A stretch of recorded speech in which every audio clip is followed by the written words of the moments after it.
In February 1637, in the canals of Amsterdam, a single tulip bulb sold for the price of a mansion. Not a bouquet, not a garden, one bulb, one Semper Augustus tulip could buy you a townhouse on the Herengracht, 12 sheep, 8 pigs, 4 oxen, 2 tons of butter, 1,000 pounds of cheese, a bed, a suit of clothes, and a silver drinking cup. The wealthiest merchants in Europe were trading entire estates for flowers they had never seen bloom. Fortunes were being made every hour. The Dutch economy had discovered something miraculous, an asset that only went up. Then, on February 3rd, 1637, at a routine tulip auction in Haarlem, something strange happened. No one bid. Within 6 weeks, tulip bulbs lost 99% of their value. Merchants who had mortgaged their homes to buy bulbs at dawn were bankrupt by dinner. The contracts they'd signed, promises to pay fortunes for flowers, became worthless paper. Families that had been wealthy for generations were destroyed in a single afternoon. And here's what nobody expected. There was no warning, no crash, no panic, just silence. The bid simply stopped. Every empire, every currency, every financial system in history has experienced this moment. The moment when everyone realizes simultaneously that the thing they believed was valuable isn't. The moment when the collective delusion breaks. And we are watching that moment approach again, but this time it's not tulips, it's everything. How do you prepare for a collapse when the entire system is the bubble? On September 1st, 1720, in a London coffeehouse, Sir Isaac Newton, the man who discovered gravity, who could calculate the motion of planets, sat staring at a piece of paper. It was a share certificate for the South Sea Company. By November, the shares were worth $150. Newton lost $20,000, approximately $4 million in today's money. Later he would write, "I can calculate the movement of stars, but not the madness of men." But here's the question no one asks. If Isaac Newton couldn't see the bubble he was inside, what makes you think you can see yours? There is a pattern in human financial history that repeats with mechanical precision. It has never been broken. It has never been avoided. It has destroyed empires, toppled governments, and wiped out the savings of entire generations. And every single time, the people caught inside the pattern say the exact same thing. This time is different. Let me show you why it never is. The Mississippi illusion. When France became a casino, in 1719 a Scottish gambler named John Law convinced the French government to try an experiment. France was bankrupt. King Louis XV had spent the treasury on wars and palaces. The solution? Print money. Lots of it. Law created the Banque Générale, which issued paper currency backed by more paper currency. Then he created the Mississippi Company, which owned the rights to all French territories in America. Millions of acres of land that no French person had ever seen, much less valued. He sold shares in this company to the public, and France went insane. Within months, the Rue Quincampoix in Paris became so crowded with speculators that people were trampled to death. Shares in the Mississippi Company rose 2,000% in a single year. A hunchbacked man made a fortune by renting out his back as a writing desk for people to sign contracts in the street. Servants quit their jobs to become full-time traders. Aristocrats sold family estates to buy more shares. The Duc de Bourbon reportedly said, "I have made so much money, I no longer know what to do with it." And by December 1720, the shares were worthless. The French currency collapsed. Riots broke out across Paris. John Law fled the country disguised as a woman and died penniless in Venice. And France never recovered its financial credibility. The crisis destabilized the monarchy so badly that it would eventually lead, 70 years later, to the guillotines of the French Revolution. But in London, the British watched this catastrophe and learned an important lesson. We would never be that stupid. The South Sea disaster, when Britain learned nothing. At exactly the same moment France was collapsing, Britain was creating its own bubble. The South Sea Company promised to take over Britain's national debt and pay it off through profits from trade with South America. trade that barely existed because Spain controlled South America and was at war with Britain. In other words, the entire business model was fictional. The shares were $128 in January 1720. By June, they were $1,000. Everyone bought. The king bought. The royal mistresses bought. Members of parliament bought. Isaac Newton bought. Street cleaners quit their jobs to become day traders. New companies appeared overnight with prospectuses so absurd they should have been comedy. A company for carrying on an undertaking of great advantage but nobody to know what it is. That company raised $2,000 in 6 hours. The euphoria lasted 6 months. By December, South Sea shares had collapsed to $150. 30,000 families were bankrupted. Suicides swept London. Parliament opened an investigation and found that nearly the entire government had taken bribes from the company. The Chancellor of the Exchequer was sent to the Tower of London. But Britain survived. And 120 years later, the British looked at the South Sea bubble and said, "We learned from that mistake."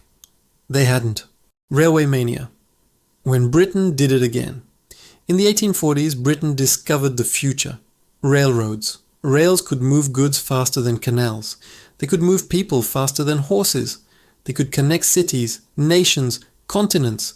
The possibilities were infinite, and so naturally, the British public poured their savings into any company with railway in its name.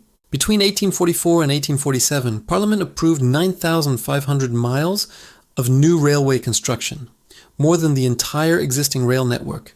272 new railway companies launched in a single year. Many of them never laid a single mile of track. Some of them proposed railways to places that didn't exist. It didn't matter. Shares quintupled.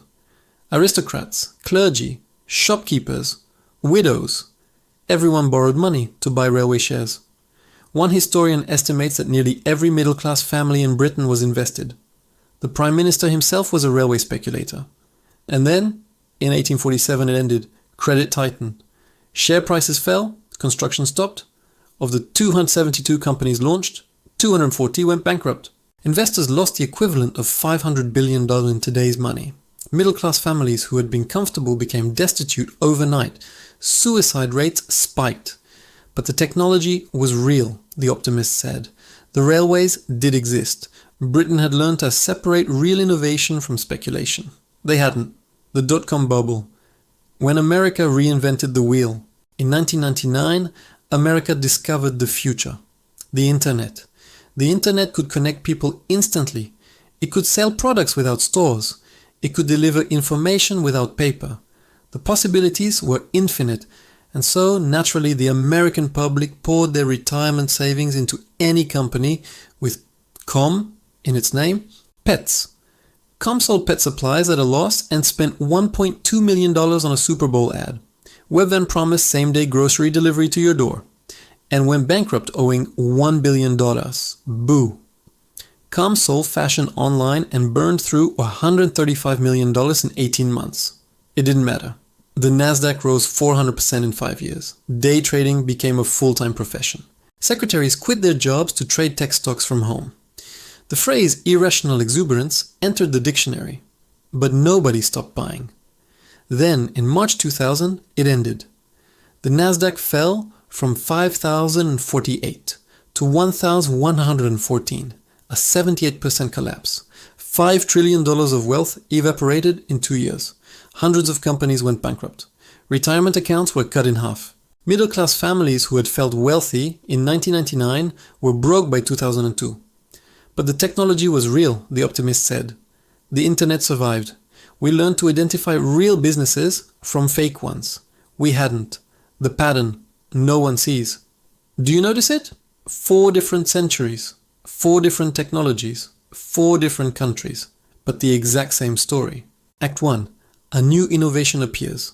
Tulips, colonial trade, railroads, the internet. Act 2. Prices rise. Early investors get rich. Their wealth is visible. Act 3. Normal people see their neighbors getting rich and jump in. Act 4. Prices rise faster. Logic disappears. This time is different, becomes the rallying cry. Act 5. Credit expands.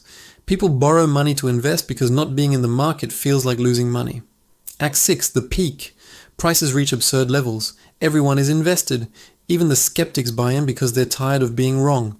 Act 7, it ends. Not with a crash, with silence. The bids stop. Liquidity vanishes. And the collapse is faster than the rise. This pattern has repeated for 400 years. And here's the disturbing part. We're in Act 6 right now. The everything bubble today, in 2024, we're not in a stock bubble, or a housing bubble, or a tech bubble. We're in an everything bubble. Stocks are at all-time highs, while corporate earnings are flat. Bonds are expensive, while governments are broke. Real estate is unaffordable, while rents can't keep up with mortgages. Cryptocurrencies swing from $60,000 to $20,000 and back again. Even art, wine, and collectible sneakers have become asset classes, and underpinning all of it, debt. Global debt is $307 trillion, 356% of world GDP. The US national debt is $36 trillion and climbing $1 trillion every 100 days. Corporate debt is $10 trillion, lighted with 40% of American companies unable to cover their interest payments from operating income. They're only alive because they can refinance at low rates. But what happens when rates go up? Central banks are trapped. If they raise rates to fight inflation, the debt bubble collapses. Bankruptcies, foreclosures, mass unemployment. If they lower rates to prevent collapse, inflation accelerates. Your savings lose purchasing power, the currency weakens, imported goods become unaffordable. This is the trap every empire falls into eventually.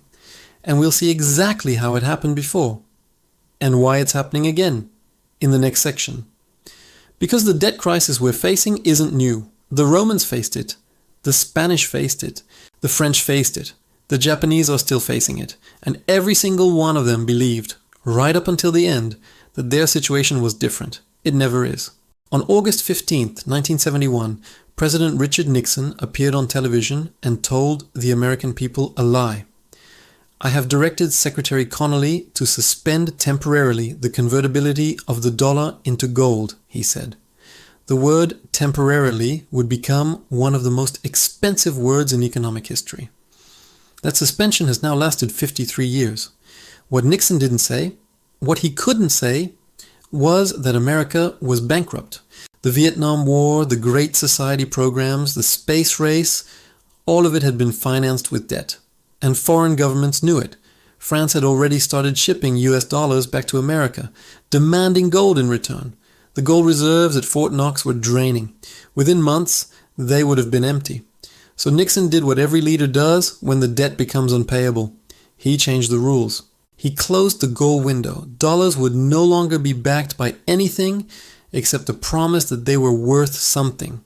And for 53 years, that promise has held. But here's what most people don't understand. That decision didn't solve the debt problem. It just allowed the debt to grow infinitely larger. And now that debt has reached a level that cannot be sustained, cannot be repaid, and cannot be refinanced. The math has stopped working. The numbers that don't add up global debt today stands at $307 trillion. Let me put that in perspective. If you spent $1 million every single day, it would take you 841,000 years to spend $307 trillion. That's longer than modern humans have existed on Earth. And that debt is growing faster than the economy that's supposed to pay it back. Global GDP is $105 trillion. That means debt is 356% of GDP, the highest ratio in recorded history. Even during World War II, when entire continents were burning and governments were spending unlimited amounts on weapons and soldiers, global debt to GDP never exceeded 250%. We're 100 percentage points beyond the worst war in human history, and we're not fighting a war, we're fighting a recession. The United States alone owes $36 trillion. This year, the interest on that debt will cost $1.2 trillion, more than the entire defense budget. More than Medicare, more than everything the federal government spends except Social Security. Think about that. America is now spending more money on interest payments than it spends on the military that supposedly protects the dollar's reserve status. And corporate America? US corporations owe $10.5 trillion. 40% of American companies are zombies. They don't earn enough profit to cover their interest payments. They survive only by borrowing more money to pay the interest on their existing debt. As long as rates stay low and banks keep lending, they live. The moment rates rise or credit tightens, they die. $16 trillion of global bonds are trading at negative interest rates. You lend someone $100 and they promise to pay you back 90 euros. And investors are buying these bonds. Why? Because they're terrified that everything else will collapse even faster. This is not normal. This is not sustainable. And historically, when debt reaches these levels, there are only two ways out: default or debasement. You either admit you can't pay and destroy the creditors, or you print money to pay and destroy the currency. Every empire in history has faced this choice, and every empire has made the same choice. Let me show you what happens next. The 7 stages of every debt crisis. There is a cycle to debt collapse. It's not a theory. It's a historical pattern documented across 2,000 years of empires. And we're watching it happen in real time. Stage 1. Easy credit expansion. The cycle begins after a crisis when central banks drop interest rates to stimulate growth. Money becomes cheap. Borrowing becomes easy. Businesses expand. Consumers spend. Asset prices rise. Everyone feels richer. We were here from 2008 to 2021, rates at zero, trillions in quantitative easing, free money for over a decade. Stage 2. Asset price inflation. The borrowed money flows into assets. Stocks rise, real estate rises, bonds rise. Everything rises because there's too much money chasing too few assets. People start confusing asset price inflation with actual wealth creation. This was 2010, 2021. Stocks tripled, housing doubled. Everyone with assets felt like a genius. Stage 3. Euphoria and speculation. Asset prices rise so much that people start believing the old rules no longer apply. Buy the dip becomes a religion. Leverage increases. Retail investors flood into options and meme stocks. SPACs raise billions without business plans. This was 2020, 2021. Peak insanity. Peak confidence. Peak leverage. Stage 4. Debt saturation. The economy has borrowed so much that additional borrowing doesn't create growth anymore. Every new dollar of debt produces less than $1 of GDP growth. Consumers are maxed out. Companies are maxed out. Governments are maxed out. But the debt payments keep coming. This was 2022, 2023. The borrowing continued, but the economy stalled. Stage 5. Credit contraction. The central bank realizes inflation is out of control and raises rates. Suddenly, all that cheap debt becomes expensive debt. Borrowers can't refinance, payments spike. Defaults begin. Asset prices fall because buyers can't afford the higher borrowing costs. This is where we are right now. The Federal Reserve raised rates from 0% to 5.5% in 18 months, the fastest increase in 40 years. Banks are failing. Commercial real estate is collapsing. Credit card defaults are rising. Auto loan delinquencies are at decade highs. Stage 6. Deflationary collapse. Asset prices crash. Businesses fail. Unemployment spikes. Foreclosures surge. Banks fail. The wealth effect reverses. People feel poorer, so they spend less, which makes everyone poorer. The debt that was used to buy assets CA can't be repaid because the assets are now worth less than the debt. This is what's coming. We haven't reached this stage yet, but every indicator is pointing toward it. Stage 7. Currency debasement. Governments face a choice. Let the deflation run its course, Great Depression, or print money to save the system, Weimar Germany. They always choose inflation. They drop rates back to zero. They print trillions. They buy bonds, stocks, anything to stop the collapse. And in doing so, they destroy the currency. This is the final stage. And historically, this is when empires fall. The historical echoes. This pattern isn't theoretical. It's happened over and over again, across centuries, across continents, across every form of government and economic system ever tried. Rome, the debasement death spiral, 211-270 AD.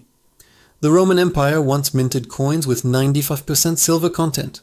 Soldiers were paid in these coins. Merchants trusted them. The currency was stable for 200 years. Then the wars became too expensive. The empire expanded too far. The legions demanded higher pay, and Rome couldn't afford it. So Emperor Caracalla reduced the silver content to 50%. Then Emperor Gallienus reduced it to 5%. By 270 AD, Roman silver coins contained less than 1% silver. The rest was cheap bronze with a silver wash that rubbed off in your hands. What happened? Soldiers refused to fight. Merchants refused to accept payment. Provinces rebelled. The economy collapsed into barter. Inflation destroyed what was left of the middle class. And the empire shattered into pieces. It would take 200 years of chaos before any semblance of order returned. Rome didn't fall because of barbarian invasions. Rome fell because it debased its currency to pay debts it couldn't afford. Spain, the empire that defaulted 6 times, 1557, 1647. Spain once ruled the world. Spanish gold from the Americas flooded Europe. The Spanish Empire stretched from Mexico to the Philippines. Habsburg Spain was the superpower of the 16th century. And Spain defaulted on its debt 6 times in 90 years. How does the richest empire on earth default? Simple. It borrows more than it can repay. Spain spent centuries fighting wars across Europe, against France, against England, against the Dutch, against the Ottoman Empire. The gold from America wasn't enough, so Spain borrowed from Italian and German bankers. And when the debts came due, Spain declared, "We can't pay," in 1557, and 1560, and 1575, and 1596, and 1607, and 1647. Each default destroyed creditors, collapsed trade networks, and weakened Spain's ability to borrow in the future. After the 1647 default, no one would lend to Spain anymore. The empire's currency became worthless outside Spanish territory. And by 1700, Spain, which had once owned half the known world, was a bankrupt second-rate power. Spain didn't fall because it ran out of gold. Spain fell because it borrowed against gold it didn't have yet. France, the assignat hyperinflation. 1790 to 1796, the French Revolution began over a debt. King Louis XVI had spent France into bankruptcy funding the American Revolution, building Versailles, and maintaining the most elaborate court in Europe.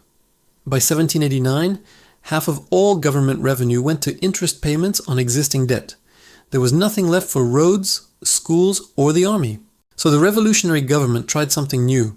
They issued paper currency called assignats, backed by land confiscated from the Catholic Church and fleeing aristocrats.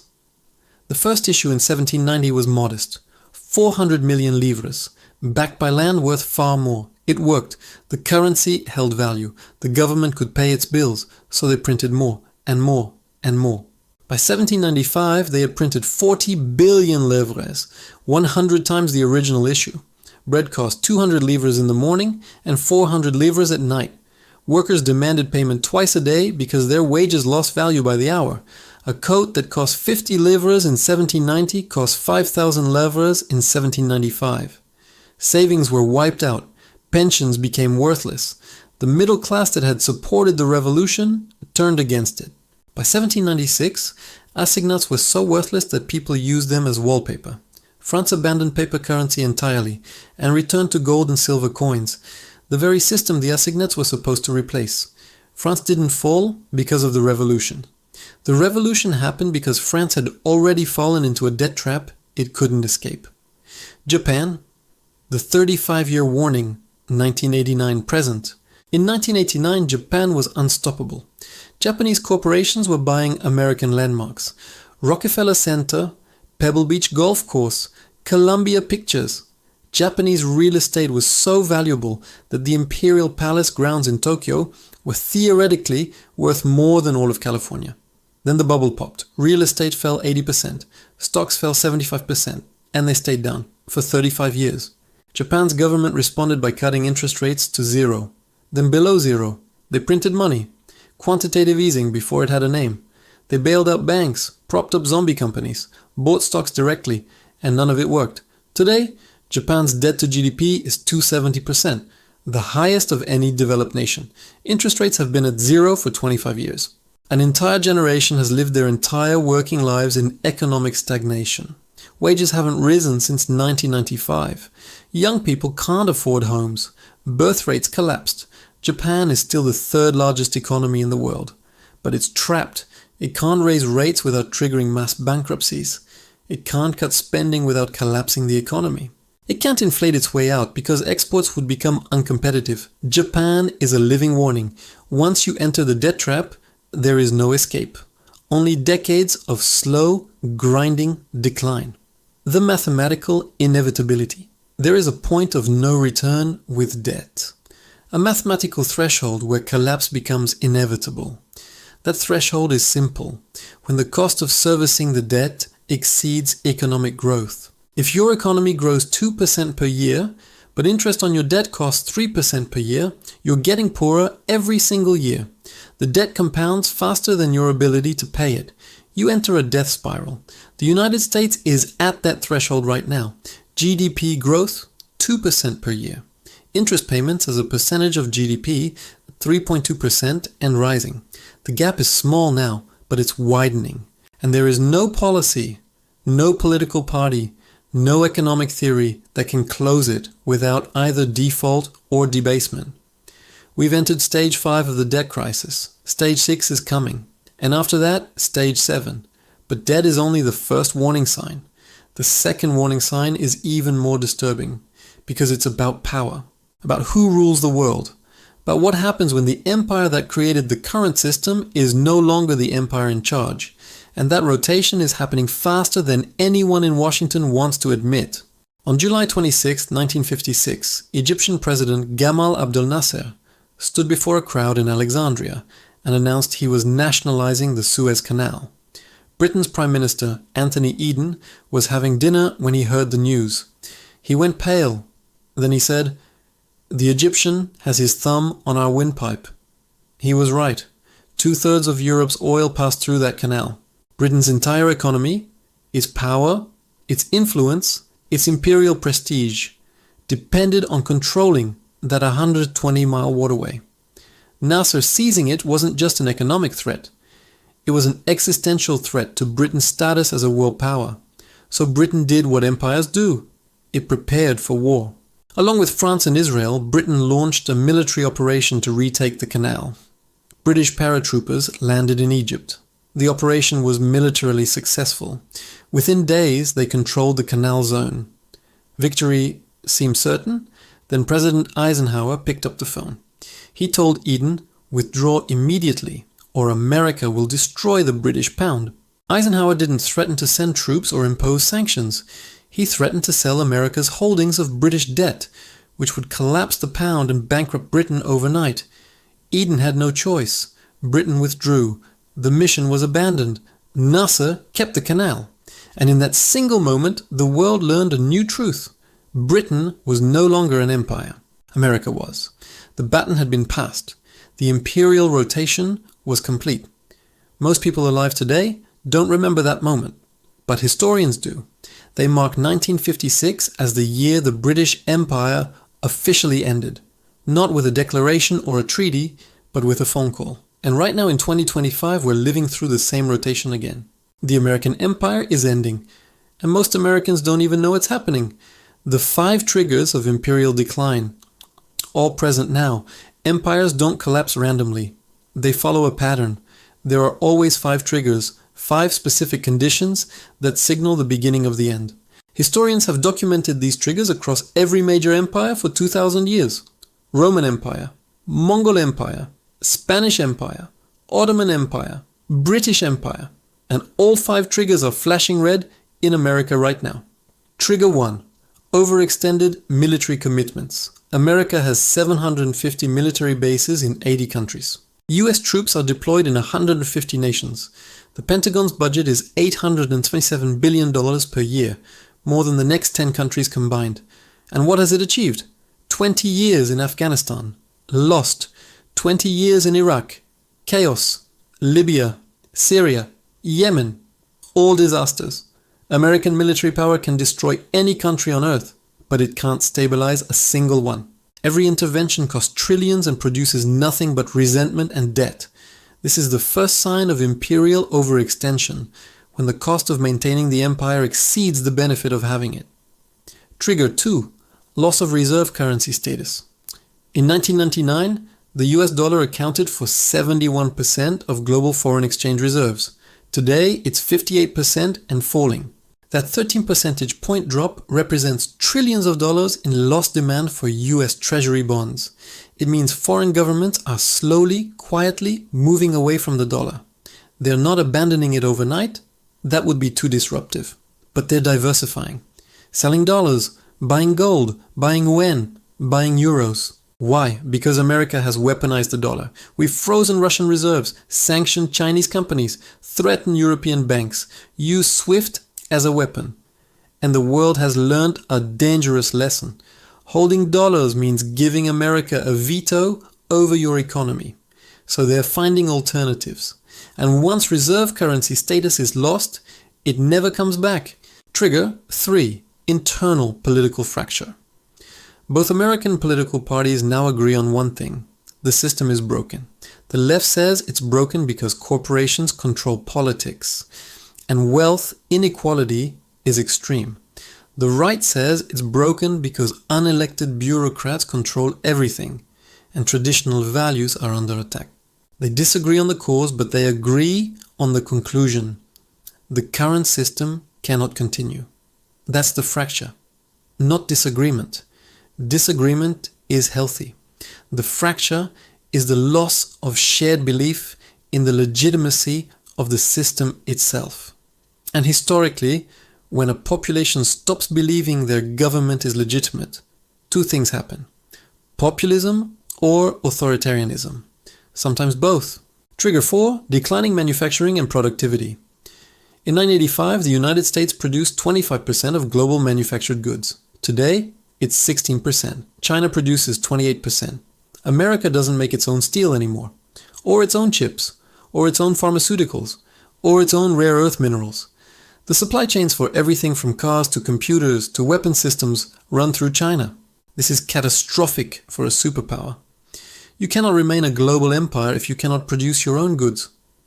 Rome fell when it outsourced grain production to Egypt and North Africa. Britain fell when it lost its manufacturing base to Germany and America. Empires that stop making things stop being empires. Trigger 5. Rising challenger empires.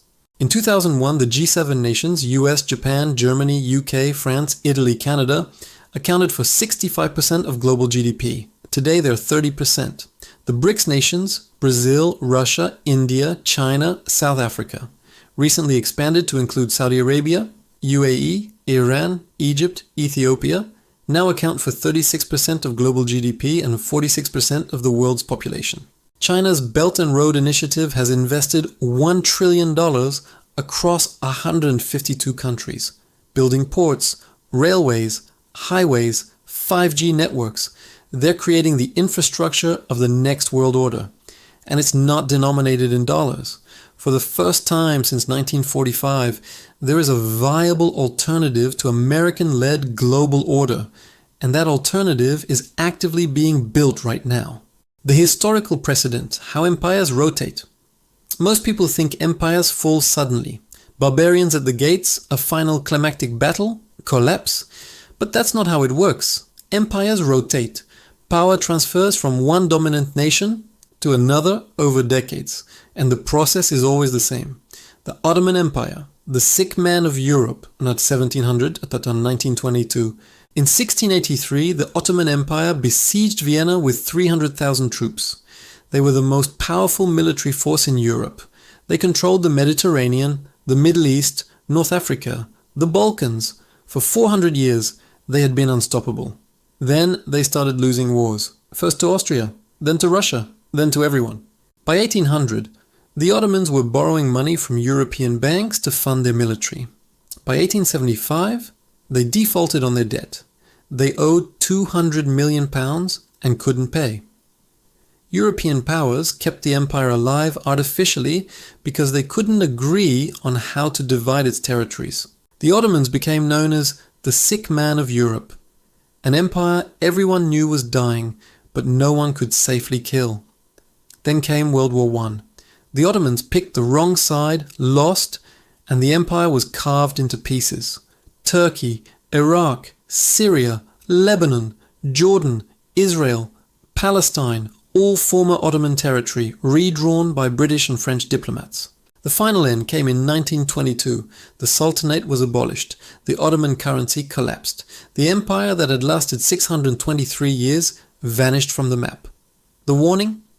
It took 150 years from the first signs of decline to final collapse. But once the currency failed, the end came in months. Portugal, the empire that vanished, 1580-1822. Portugal was the first global empire. In 1500, Portuguese ships controlled the spice trade from India, the slave trade from Africa, and the sugar trade from Brazil. Lisbon was the richest city in Europe. Then, in 1580, disaster. The Portuguese king died without an heir. Spain invaded and merged Portugal into the Spanish crown. For 60 years, Portugal lost its independence and its empire began to crumble. The Dutch seized Portuguese colonies in Indonesia. The English took trading posts in India. By 1822, even Brazil, Portugal's crown jewel, declared independence. Portugal spent 250 years declining from superpower to irrelevance. Today, its economy is smaller than Sweden's. Its global influence is zero. Most people under 40 don't even know Portugal once had an empire. The warning? Empires can decline for centuries while everyone inside still believes they're exceptional. And when the decline finally completes, no one even remembers the empire existed. Britain to America, the 30-year handoff, 1914-1945. In 1914, Britain ruled 1/4 of Earth's land surface. The British pound was the world's reserve currency. London was the financial capital of the planet. The sun never set on the British Empire. World War I changed everything. Britain won the war, but lost the empire. The cost was catastrophic. 700,000 British soldiers dead, the national debt tripled, the pound devalued. Britain emerged victorious but bankrupt. America, meanwhile, entered the war late and emerged as the world's largest creditor. Britain owed America billions. The power balance had shifted, but Britain didn't accept it. They tried to maintain the empire, fighting colonial rebellions in Ireland, India, Egypt, Palestine. They spent money they didn't have to keep territories that were becoming more expensive to hold than they were worth. World War II finished what World War I started. Britain was bombed, invaded, bankrupted.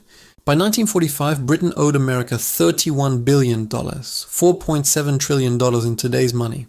The pound was worthless without American support. The empire was dead. The Suez crisis in 1956 was just a funeral. Everyone knew Britain was no longer a superpower. Eisenhower's phone calls simply made it official. The handoff took 30 years. 2 world wars, millions of deaths, economic collapse. And when it was over, America controlled the global reserve currency, the largest military, the international institutions. Everything Britain once had.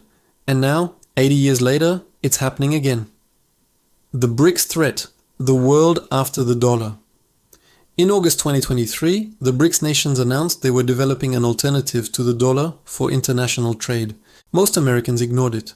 But 40 countries have applied to join BRICS. Saudi Arabia, America's closest ally in the Middle East, is considering membership. The UAE has joined, Iran has joined, Egypt has joined. These aren't random developing countries. These are oil exporters, manufacturing powers, and commodity producers. Together, they represent the majority of global energy production and consumption. And they're building payment systems that bypass the dollar entirely.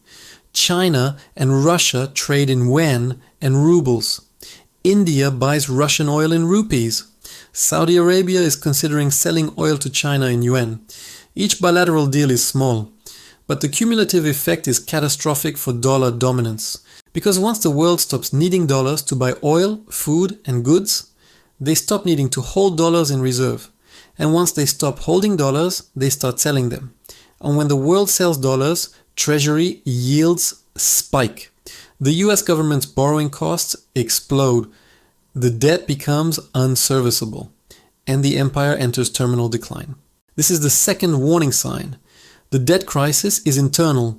The empire rotation is external. Together, they form a pinza. America can't afford its debt and the world is slowly withdrawing its support. But there's a third warning sign, one that's more dangerous than debt or geopolitics, one that historically ends not with economic collapse, but with blood in the streets. And that warning sign is flashing brighter than it has in 100 years. On October 5th, 1789, a crowd of 7,000 women marched from Paris to Versailles in the rain. They were starving. Bread prices had tripled in a year. Their children were hungry, and they had learned that while they starved, King Louis XVI and Queen Marie Antoinette were hosting banquets at Versailles, where guests trampled the revolutionary tricolor cockade, the symbol of the people under their feet. The women weren't armed with guns, they carried kitchen knives, broomsticks and pikes, but they were tired of being hungry while aristocrats threw parties. So they walked 12 miles through mud and rain to the palace. When they arrived, they forced their way into the palace, killed 2 guards, and nearly reached the queen's bedroom before she escaped through a secret passage. The mob demanded the king return to Paris. They demanded bread. They demanded that the aristocracy face consequences. And they got what they wanted. The king and queen were brought back to Paris as prisoners. Within 4 years, both would be executed by guillotine. But here's the question historians ask. What made 7,000 ordinary women suddenly decide that storming the most powerful palace in Europe was reasonable? The answer is simple. Inequality had reached a breaking point. And we're at that breaking point again. The numbers that predict revolutions. There is a mathematical threshold for wealth inequality. When the top 1% of a society controls more than 35-40% of total wealth, social stability collapses. It's not a theory. It's a documented pattern across 2,000 years of history. Today, in America, the top 1% owns 32.3% of all wealth. The top 10% owns 67%. That means the bottom 90% of Americans, 300 million people, own 33% combined. Let me translate that. If you add up the wealth of every school teacher, firefighter, nurse, mechanic, retail worker, factory worker, office worker, and small business owner in America, all 300 million of them, their combined wealth equals less than half of what the top 1% owns. But the raw numbers don't tell the full story. The story is in what has been lost.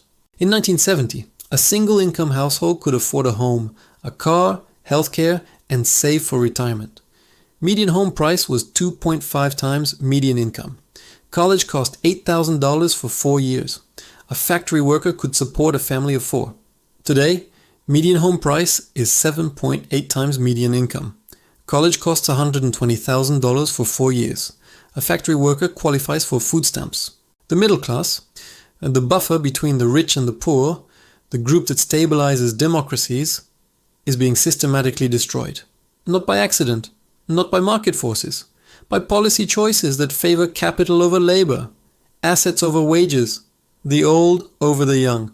And when the middle class disappears, history shows us what happens next.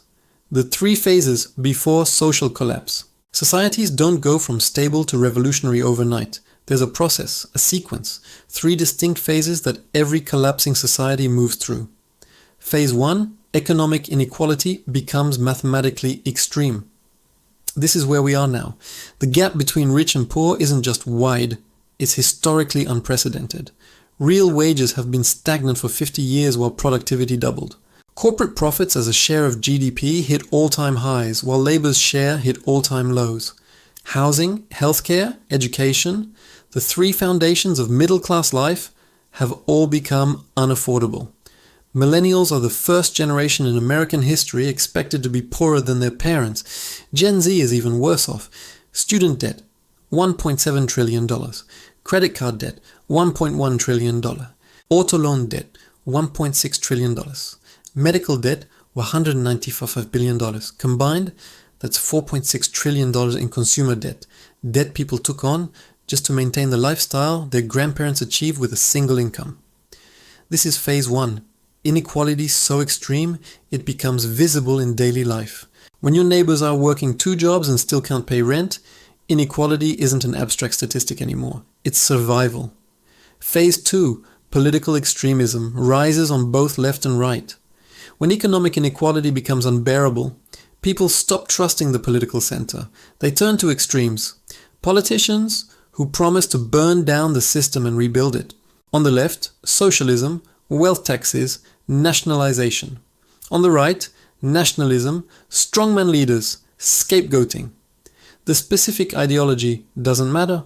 What matters is the anger, the belief that the current system is rigged and must be destroyed. America is deep into phase 2.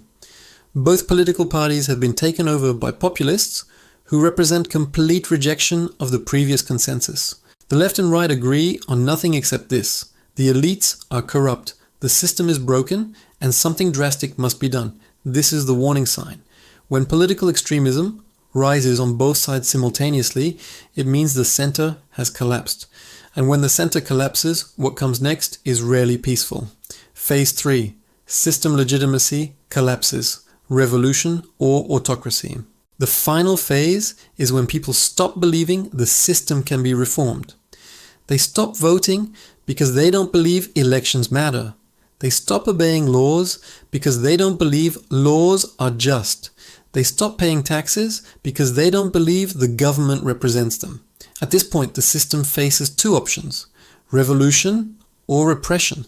Either the population overthrows the government violently, or the government cracks down violently to maintain control.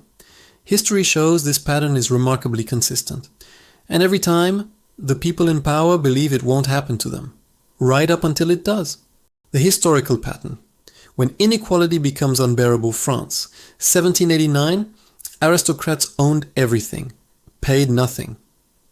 In 1789, the French aristocracy, 2% of the population, owned 40% of the land. They paid zero taxes. The church owned another 10% of the land and paid zero taxes. Meanwhile, peasants and the middle class paid taxes on everything: land, salt, bread, even the roads they walked on. When bread prices spiked due to bad harvests, the poor starved. But aristocrats continued hosting elaborate parties at Versailles. The contrast became unbearable. The revolution didn't start with ideology. It started with hunger, with the visible, undeniable reality that some people had everything while others had nothing. And when the king tried to raise taxes on the middle class to pay his debts, they said, no more. The guillotine killed 17,000 people during the terror. Most were aristocrats, but the real number is higher. Thousands more were killed in mob violence before the official executions even began. And it all started with women marching for bread. Russia, 1917. The Tsar had palaces, workers had nothing. In 1917, Tsar Nicholas II owned 8 personal palaces. His family's art collection was worth billions. They hosted balls where champagne flowed, and guests wore jewels worth more than a factory worker earned in a lifetime.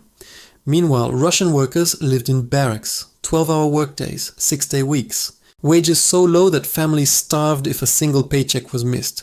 And when workers went on strike, the Tsar sent soldiers to shoot them. By 1917, Russia had fought in World War I for 3 years. Millions of soldiers were dead. Food was scarce. Inflation was out of control. And still, the aristocracy lived in luxury. The revolution started with a bread riot. Women in St. Petersburg marched demanding food. The soldiers sent to stop them joined them instead. Within days, the Tsar abdicated. Within months, the royal family was executed. Within years, every aristocrat, landowner, and business owner in Russia was either dead, in exile, or in a labor camp. The Bolsheviks didn't win because of ideology. They won because inequality had become so extreme that violence felt like justice. Weimar Germany, 1923. The middle class destroyed overnight. In 1923, a loaf of bread in Berlin cost 200 billion marks. 6 months earlier, it had cost 250 marks. That's not a typo. Bread prices increased 800 million% in 6 months. Why? The government printed money to pay its debts. And when you print money, inflation accelerates exponentially.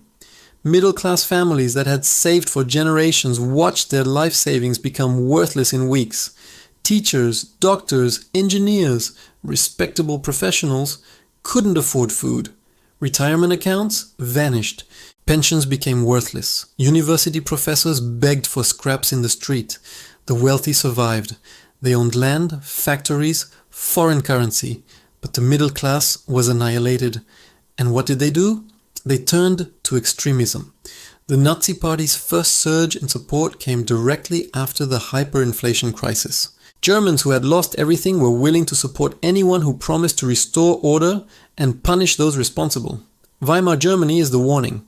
When you destroy the middle class, they don't become revolutionaries. They become fascists. Argentina, 2001, the government froze bank accounts. In December 2001, Argentina's government did something unprecedented. They froze all bank accounts. If you had $10,000 in savings, you couldn't access it. If you had $100,000 for retirement, it was locked. The government said it was temporary. Just a few weeks to stabilize the currency. The freeze lasted 18 months. When accounts finally reopened, deposits had been converted from dollars to pesos at an artificial exchange rate. People lost 70% of their savings overnight. A lifetime of work erased by government decree. The result? Riots in Buenos Aires. Protesters banged pots and pans outside the presidential palace for months. The government collapsed. 5 presidents in 2 weeks. The middle class, doctors, lawyers, small business owners joined the protest because they had become poor. Argentina's economy never fully recovered. 23 years later, inflation is still over 100% per year. An entire generation learned that trusting banks, trusting government promises, trusting the system can cost you everything. The modern tinderbox America today has all the conditions that preceded every major revolution in history. Student debt that can never be repaid, housing that young people can't afford, healthcare that bankrupts families, wages that haven't increased in 50 years while asset prices tripled, a generation working multiple jobs just to survive while watching billionaires launch rockets into space for fun. This isn't sustainable. And history doesn't care about intentions. It doesn't care if the inequality was created by policy mistakes or deliberate greed. It only cares about the outcome. And the outcome of extreme inequality is always the same: violence. The only question is what form that violence takes. Does it come as revolution from below? As authoritarian repression from above? As financial collapse that destroys savings and pensions? As war that distracts from domestic problems? We don't know yet. But we know something is coming, because the third warning sign isn't just flashing anymore.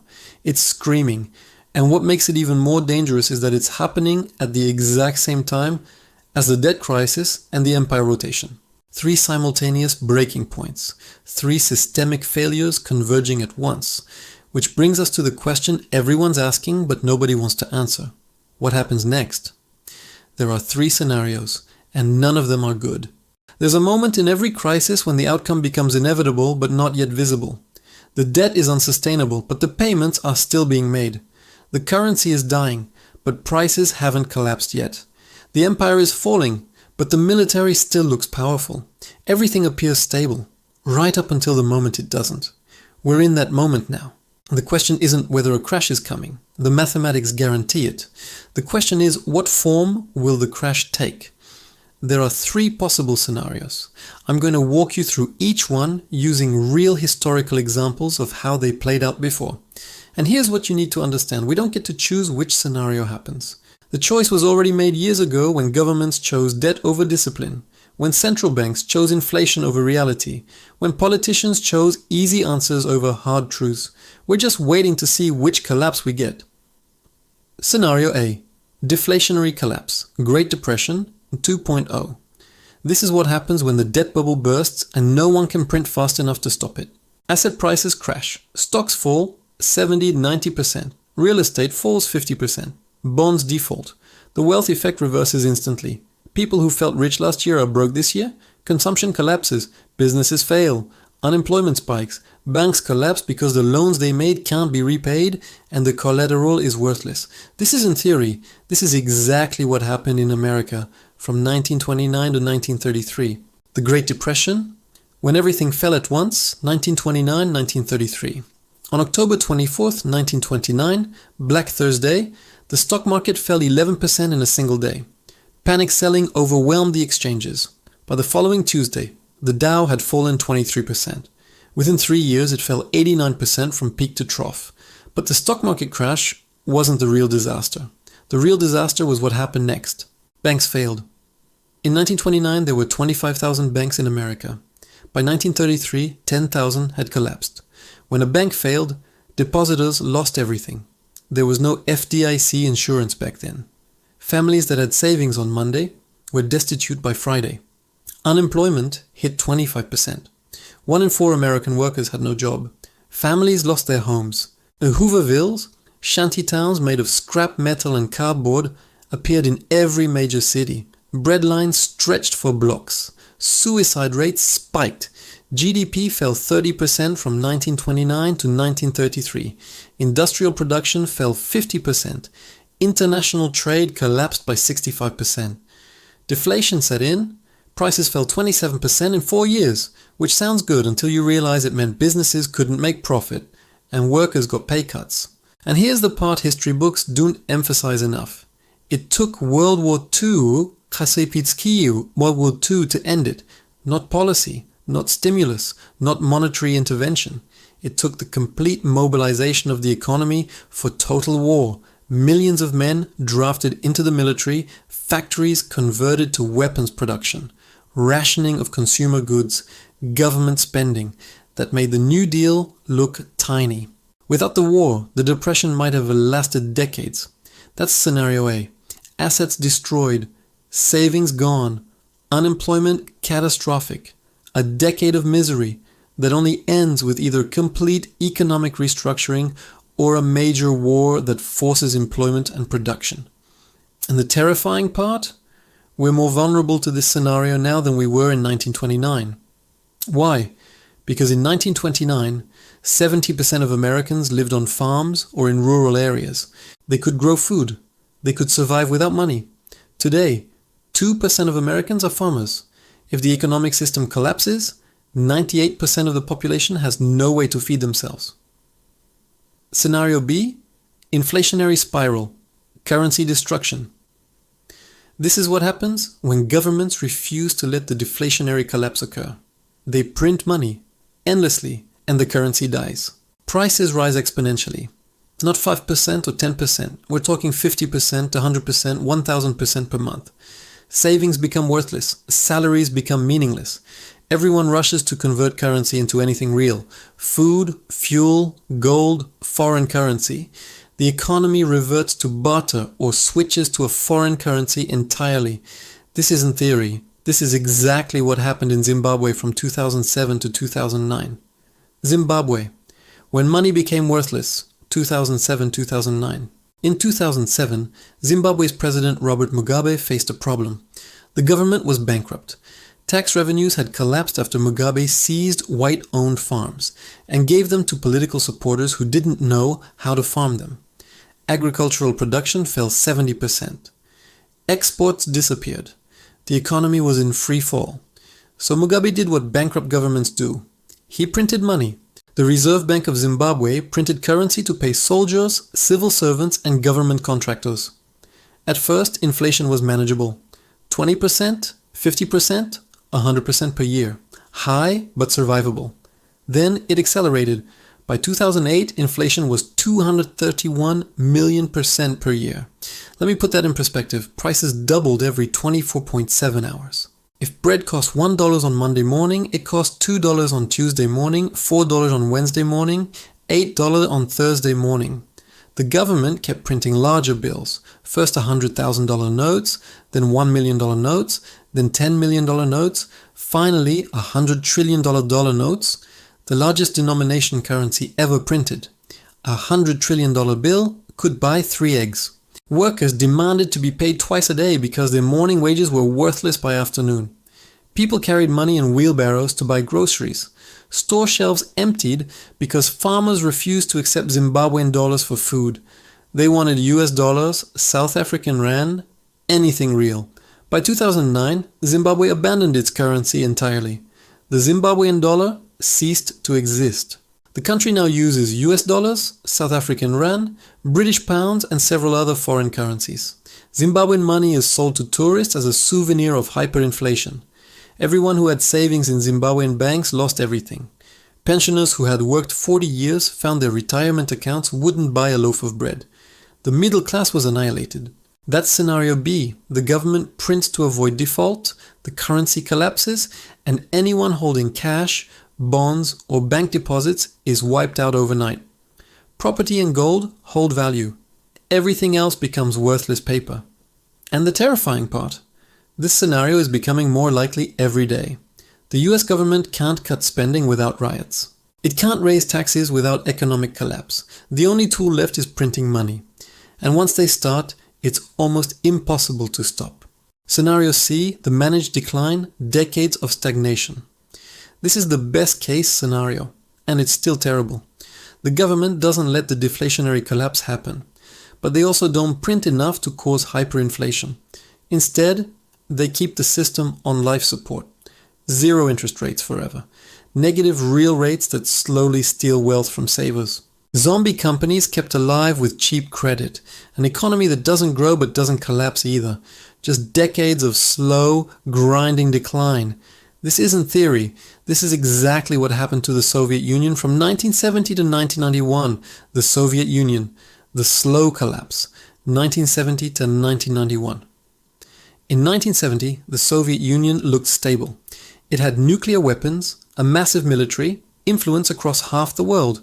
Yes, the economy wasn't growing, but it wasn't collapsing either. Shelves in Moscow had food. Factories were running. To outside observers, the USSR looked like it would last forever. But inside, the system was dying.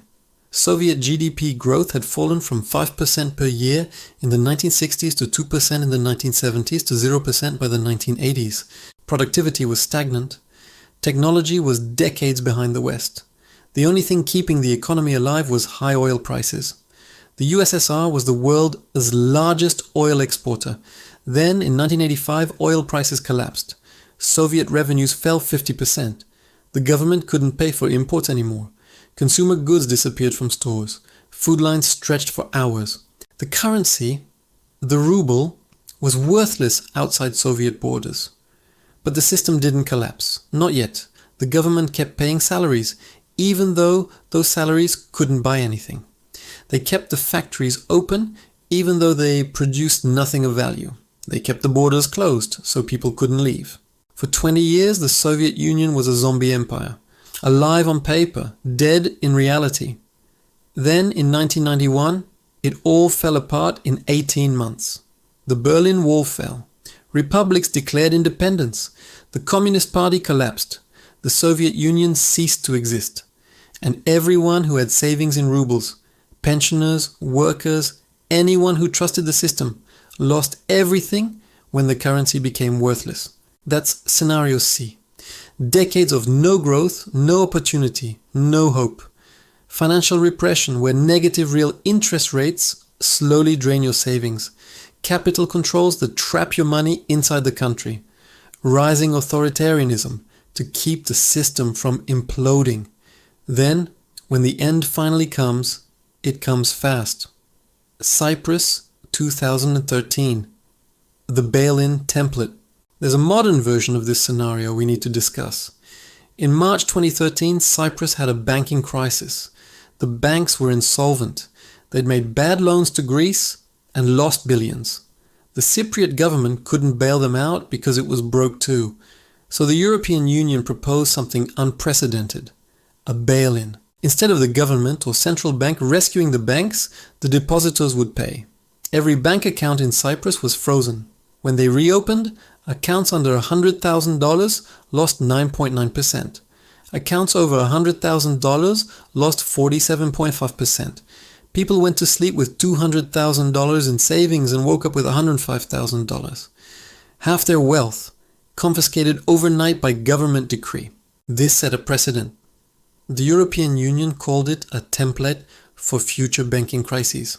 In other words, when banks fail, your deposits will be used to recapitalize them. Your money will be seized to save the system. That's what scenario C looks like in the modern era. Not hyperinflation, not Great Depression unemployment, just slow financial repression punctuated by periodic confiscations. Your wealth slowly eroded by negative real rates, then seized in chunks when the system requires it. Which scenario are we heading toward? Honestly, probably all three. We'll start with scenario C, the managed decline. Central banks will keep rates low, buying time, keeping zombie companies alive. They'll implement financial repression, negative rates, capital controls. For a while it'll work. Then a trigger event will occur. A major bank failure, a sovereign debt crisis, a geopolitical shock, and we'll lurch into scenario A, the deflationary collapse. Asset prices will crash, unemployment will spike, panic will set in, and governments will respond with scenario B, printing money to save the system, which will work briefly until the currency starts dying, and we get inflation spiraling out of control. The order might vary, the timing might vary, but all three elements are coming, because the system is already broken. We're just watching it fail in slow motion, waiting to see which failure mode dominates. And that brings us to the most important question. When? When does this break? What's the timeline? What are the specific triggers that could ignite the collapse? Let's talk about that next. On September 10th, 2008, Lehman Brothers reported $639 billion in assets and $619 billion in liabilities. On paper, they were solvent. They had more assets than debts. Their stock price was 14.15. Analysts said they would survive the subprime mortgage crisis. The Federal Reserve had already bailed out Bear Stearns 6 months earlier. Everyone assumed Lehman would get the same treatment. 5 days later, Lehman Brothers filed for bankruptcy. The assets they claimed were worth $639 billion. They were worth maybe $200 billion. The mortgage-backed securities on their books, the ones rated AAA by credit agencies, were worthless. And when Lehman collapsed, it triggered a chain reaction that nearly destroyed the entire global financial system. Within 48 hours, money market funds broke the buck. Their share values fell below $1. Something that supposedly couldn't happen. Within a week, AIG needed a $182 billion bailout. Within 2 weeks, Washington Mutual collapsed, the largest bank failure in American history. Within a month, Wachovia was gone. Merrill Lynch was gone. Bear Stearns was already gone. The entire crisis, from everything's fine to the system is collapsing, took 2 weeks. That's how fast it happens. And that's why the question, when does it break, matters so much. Because when it breaks, you won't have time to prepare. You won't have time to move money, sell assets, or get to safety. The window between stability and chaos will be measured in days, possibly hours. So let me tell you why 2025, 2030 is the critical window. And let me show you what the breaking points look like. The debt refinancing wall, $12 trillion coming due. Between 2024 and 2026, $12 trillion in corporate debt needs to be refinanced. These are bonds issued between 2014 and 2019 when interest rates were near zero. Companies borrowed at 2%, 3%, sometimes 1.5%. They used that money to buy back stock, pay dividends, fund acquisitions, and in many cases just to survive. Now those bonds are maturing. And the companies need to refinance them at 6%, 7%, sometimes 8% interest rates. Do the math. If a company was paying $20 million per year in interest at 2% rates, they'll now pay $70 million per year at 7% rates. That's $50 million less profit, assuming they can even refinance at all. 40% of US companies are already zombies. They don't earn enough to cover their existing interest payments. When they have to refinance at triple the rate, they'll default. And when they default, the banks that lend to them will take losses. And when banks take losses, they stop lending. And when they stop lending, other companies can't refinance. The cascade begins. This isn't speculation. The debt maturities are public information. We know exactly how much is coming, due, and when. The refinancing wall is already built. We're just waiting to crash into it. The demographic cliff. Boomers forced to sell. There are 73 million baby boomers in America. The youngest are 60 years old. The oldest are 78. For decades, they've been accumulating assets. Stocks, bonds, real estate, retirement accounts. They're the wealthiest generation in history. And now they're retiring. When you retire, you stop contributing to retirement accounts and start withdrawing. You sell stocks to generate income. You sell real estate to downsize. You move from accumulation to distribution. Now imagine 73 million people doing this simultaneously over the next 10 years. Who's buying? Millennials and Gen Z, who are drowning in debt, can't afford homes, and have negative savings rates. Foreign investors, who are moving away from dollar assets. Corporations, which are themselves struggling with debt refinancing. There's no bid. The largest generation in history needs to sell, and there's no one to sell to. When supply overwhelms demand, prices collapse. This isn't theory. Japan experienced this in the 1990s when their aging population started selling assets. Stock and real estate prices fell 70–80% and still haven't recovered 35 years later. America's demographic cliff is steeper than Japan's was, and it's happening right now. The geopolitical flashpoints. One spark away Taiwan, Ukraine, the Middle East. Any one of these could trigger a global crisis that cascades into financial markets. If China invades Taiwan, the US faces an impossible choice: defend Taiwan and risk war with a nuclear power, or abandon Taiwan and lose all credibility in Asia. Either way, semiconductor supply chains, which run through Taiwan, collapse. 40% of global chip production stops overnight. The entire tech sector freezes. If the Ukraine war escalates into direct NATO-Russia conflict, energy markets will explode. Russia supplies 17% of global natural gas and 11% of global oil. European economies, already fragile, would collapse. Recession spreads globally. If Israel and Iran go to war, the Strait of Hormuz closes. 21% of global oil passes through that 21-mile wide strait. Oil prices double or triple overnight. Inflation spikes. Central banks face the impossible choice: raise rates into a recession or let inflation run wild. Any of these events would trigger financial contagion. Markets would crash. Credit would freeze. The debt refinancing war would become unscalable. The system would break. And all three situations are deteriorating simultaneously. That's not coincidence. Empires collapse when challengers sense weakness. And right now, America looks weak. The derivative time bomb, $1 quadrillion in leverage. The global derivatives market is worth $1 quadrillion. That's $1,000 trillion, 10 times global GDP. Most people don't understand derivatives. Here's the simple version. They're bets on the future price of assets. Banks, hedge funds, and corporations use them to hedge risk or to speculate with massive leverage. The problem? Derivatives are interconnected. Bank A owes Bank B, which owes Bank C, which owes Bank A. It's a web of counterparty risk. When one party fails, the losses cascade through the entire system. And here's the terrifying part. Nobody knows who owes what to whom. The derivative market is opaque, unregulated, hidden in off-balance sheet accounting. Even central banks don't have complete visibility. This is why single bank failures can trigger systemic collapse. It's not the bank itself that matters. It's the derivative positions that bank held and the counterparties suddenly exposed when those positions unwind. The recent tremors. Warning signs already appearing. The system is already cracking. We're seeing tremors that signal the earthquake is coming. Northern Rock, 2007, the first modern bank run. In September 2007, Northern Rock, a British bank, experienced the UK's first bank run in 140 years. Customers lined up around the block to withdraw deposits.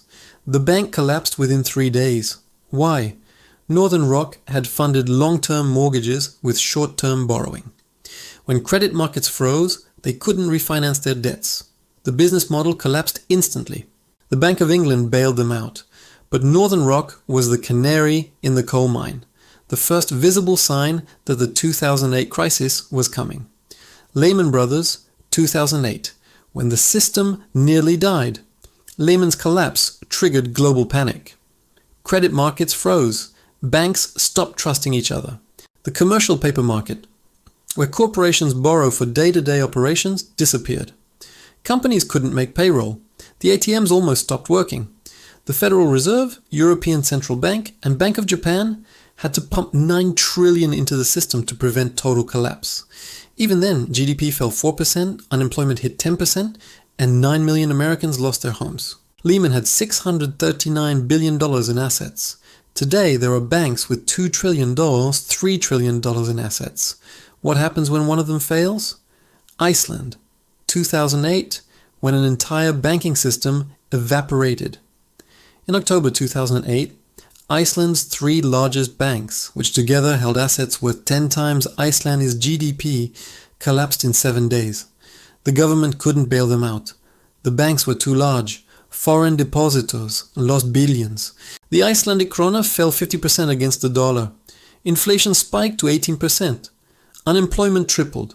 Riots broke out in Reykjavik. Iceland was forced to accept an IMF bailout with brutal austerity conditions. The economy shrank 10%.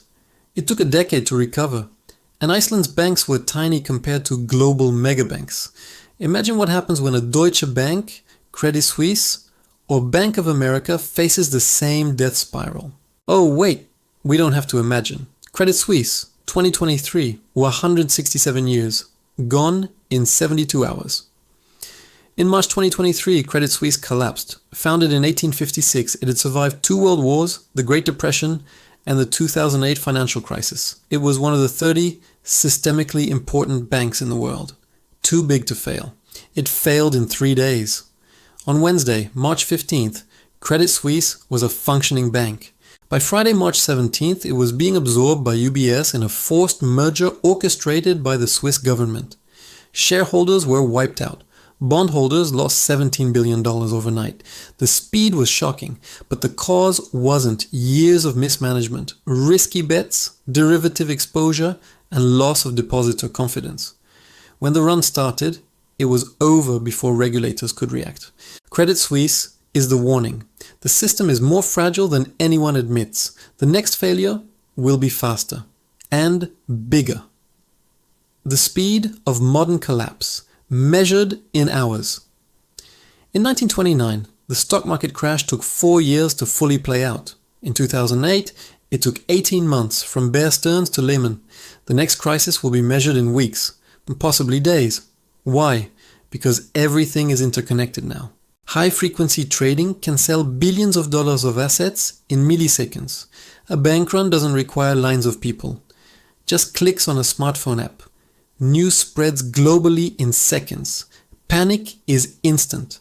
And the system is more leveraged than ever. More debt, more derivatives, more interconnected counterparties, less capital cushion, less margin for error. When the next crisis hits, central banks will try to intervene. They'll cut rates, print money, guarantee deposits. It might work temporarily, but each intervention makes the underlying problem worse. More debt, more moral hazard, more fragility. Eventually, they'll run out of tools, or credibility, or both. And when that happens, we'll see what comes after the crash. Who survives? Who doesn't? What the new world looks like. That's what we need to talk about next. On January 1st, 1922, an Austrian schoolteacher named Josef Hoffmann received his monthly salary, 10,000 kronen. He had been a teacher for 22 years. He owned a small apartment in Vienna. He had 100,000 kronen in savings, enough for a comfortable retirement, or so he thought. His father had been a teacher. His grandfather had been a teacher. The krone had been stable for his entire life. He had no reason to believe anything would change. By December 31st, 1922, Joseph's salary was 1.5 million kronen per month. His 100,000 kronen in savings? It could buy a loaf of bread, maybe 2 if the baker felt generous. The Austrian krone had collapsed, not over years, over months. The government, desperate to pay its debts after World War I, printed currency until it became worthless. Prices rose 15,000% in a single year. And Josef Hoffmann, who had spent 2 decades building a life of middle-class security, was destroyed. He wasn't alone. Millions of Austrians who had savings, pensions, bonds, or fixed incomes lost everything. But some people survived. Some even thrived. The difference? They saw it coming, and they moved their wealth before the collapse. This is the lesson history teaches us over and over again. Crashes don't destroy wealth. They transfer it. From those who trust the system, to those who understand the system. From those who hold paper, to those who hold assets. From the unprepared to the prepared. So let me tell you what happens after the crash. And more importantly, Let me tell you who survives and who doesn't. The Great Wealth Transfer. Winners and losers. When a financial system collapses, society divides into three groups. Group 1, the destroyed. These are the people who trusted the system completely. They saved money in banks, they bought government bonds, they contributed to pensions. They believed that doing everything right would protect them. They're wrong, and they lose everything. Group 2, the survivors. These are the people who diversified. They held some cash, some gold, some foreign assets. They didn't have all their wealth in one country, one currency, one asset class. They prepared without knowing exactly what they were preparing for. They lose some wealth, but they survive. And survival is winning when everyone else is losing. Group 3, the profiteers. These are the people who saw it coming. They shorted the market. They bought hard assets before prices spiked. They positioned themselves to profit from the collapse. They're ruthless, but they're right. They become the new wealthy class. Not because they created value, because they understood timing. History shows this pattern with brutal consistency. Let me show you how it played out before. Austria, 1922, when savings became worthless overnight. Josef Hoffmann was Group 1, the destroyed. He trusted the system, saved in kronen, and lost 99.9% of his wealth in a year. But there were others who survived. The industrialists survived. They owned factories, machinery, land, physical assets that held value regardless of currency. When the krone collapsed, they converted their assets into Swiss francs or gold. Some even profited by borrowing in kronen, buying real assets, then repaying the loans with worthless currency later. The foreign account holders survived. Austrians who had moved money to Swiss or American banks before the collapse kept their wealth. While their neighbors starved, they lived comfortably on foreign currency. The gold holders survived. Gold was illegal to own in large quantities, but those who ignored the law and bought gold in 1919 at 50,000 kronen per ounce could sell it in 1923 for 500 million kronen per ounce. A 10,000x return, while everyone else lost everything. And the emigrants survived. Austrians who left for Switzerland, America, or Britain before capital control were imposed escaped with their wealth intact. Those who stayed and waited too long found their assets frozen, the savings confiscated, their escape routes closed. The lesson: when you see the collapse coming, you move first. You don't wait for permission. You don't wait for confirmation. You don't wait until everyone else realizes it too, because by then, it's too late. Hungary, 1946, the worst hyperinflation in history. In July 1946, Hungary experienced the worst hyperinflation ever recorded. The pengo, Hungary's currency, became so worthless that the government issued a 100 quintillion pengo note. That's 100,000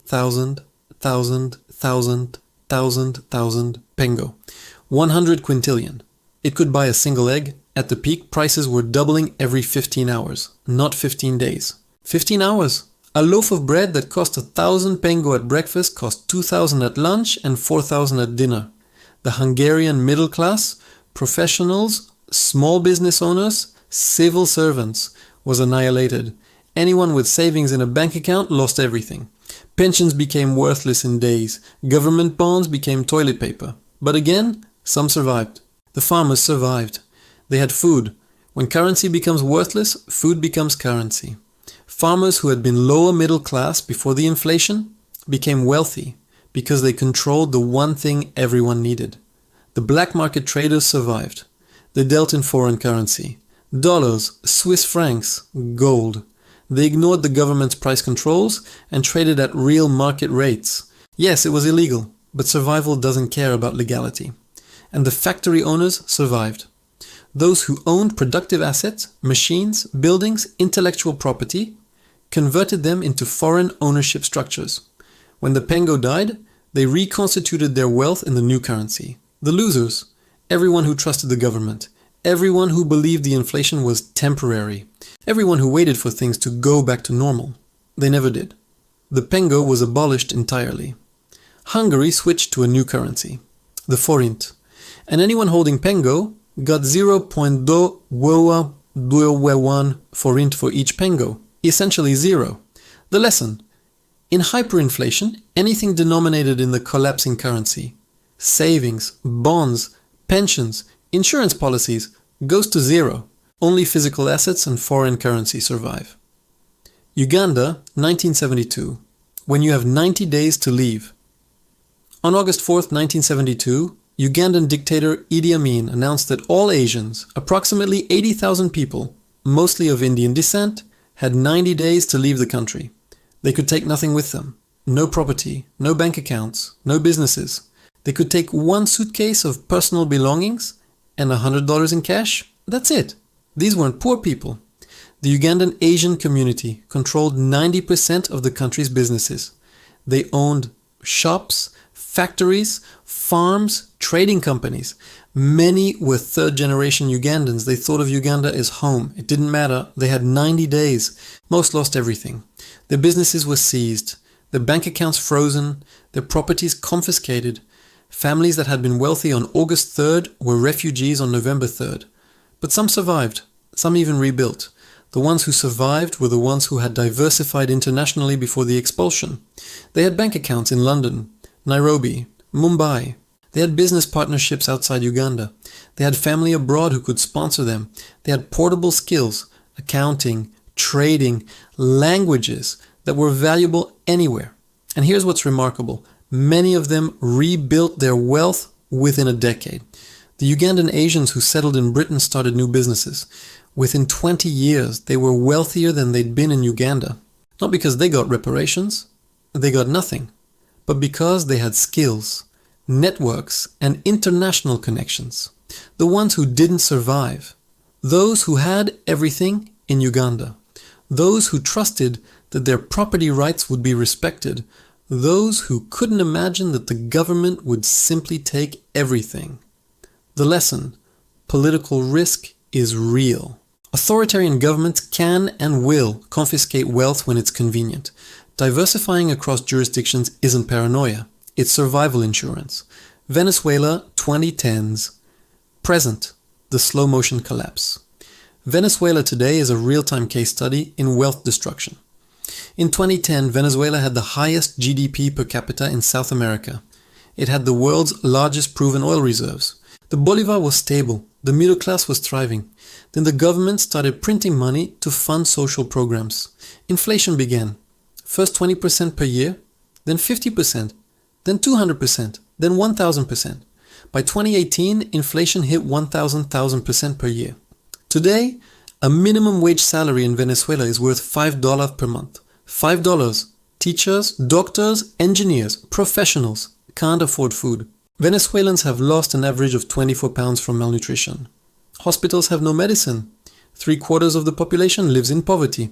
But again, some survived. The ones who bought Bitcoin early survived. Venezuela became one of the world's largest Bitcoin trading markets because it was the only way to preserve wealth. Those who bought Bitcoin at $100 in 2013 and held it escaped the Bolivar's collapse entirely. The ones who moved money abroad survived. Venezuelans who opened foreign bank accounts, bought US real estate, or transferred wealth to relatives in Miami kept their wealth while their neighbors lost everything. The ones who left survived. Over 7 million Venezuelans, 25% of the population, have fled the country. They lost their homes, their businesses, their physical wealth, but they escaped with their lives and their skills. And many have rebuilt elsewhere. The losers? Those who trusted the government's promises that inflation was temporary. Those who believed Maduro when he said the economy would recover. Those who kept their savings in bolivares waiting for things to get better.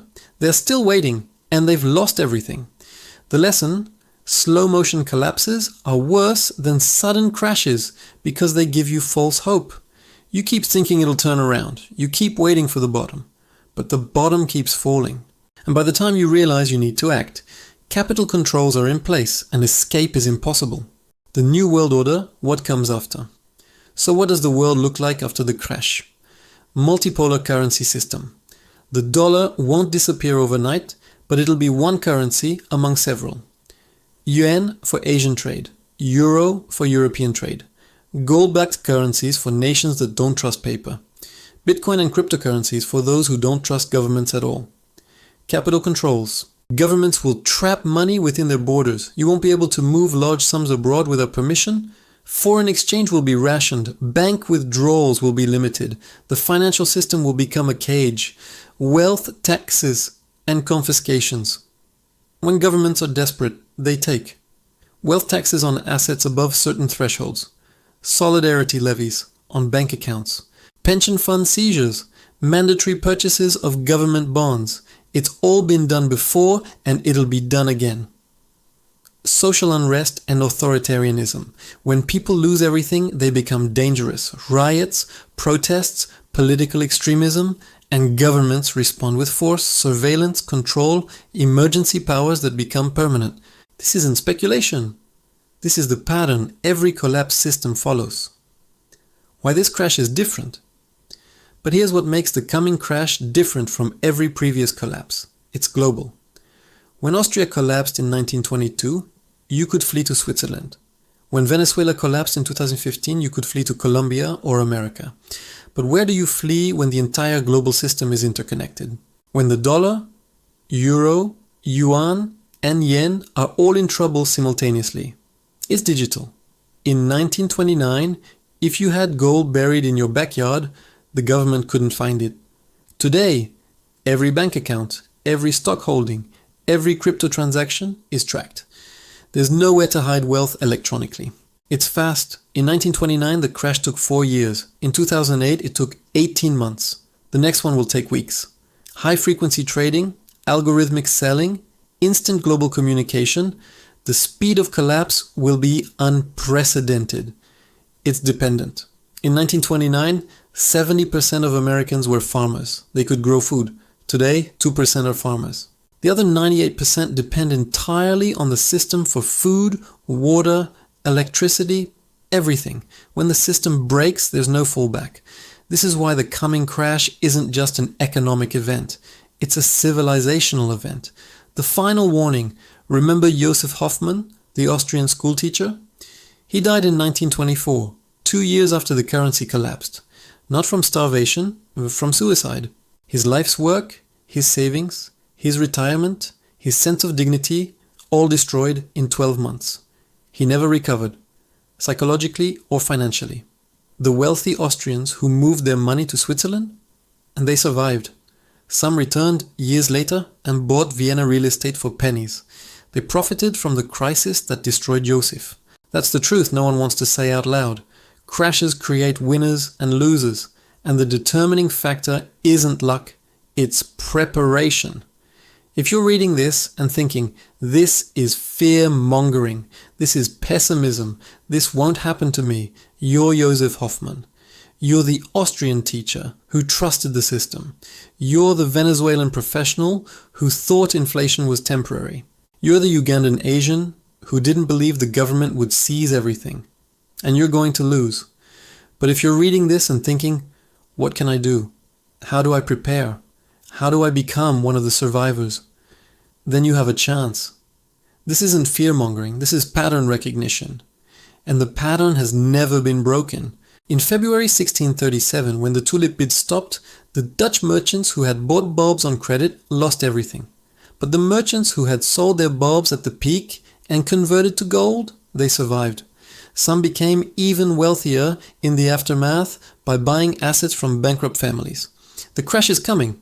The only question is which group you'll be in when it arrives. Choose carefully, because by the time everyone realizes it's happening, it'll be too late to choose at all.